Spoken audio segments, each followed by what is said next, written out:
Hey guys, কি খবৰ সকলোৰে এটা বহুত ধুনিয়া প্ৰশ্নৰ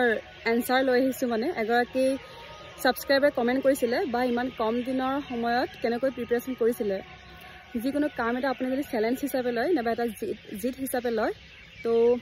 হেতু বহুত ইজি হৈ যায় যদি পজিটিভত লয় সো হেতু তেনেকৈ কৰি পেলাই ভাল লগা হৈ গল আৰু তেনেকৈ আৰু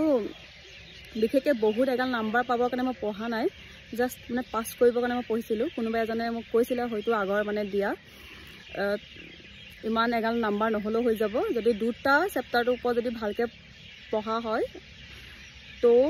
বহুত নাম্বাৰ উঠি যাব সো মই হেতু কাৰণে ৰিজনিং আৰু হিন্দীত বেছি ধ্যান দিলো বাকি মই ম্যাথছ মই সিৰিয়াসলি মই ম্যাথছত মই নাচালো বাকি ৰিজনিং আৰু হিন্দীত ফুল ফোকাস দিলো সো হেতু কাৰণে আৰু জিকে কিছুমান চাইছো মানে সব চোৱা নাই আৰু যোনবোৰ চাইছো পুৰা মানে খৰচ মাৰি পঢ়িছো আৰু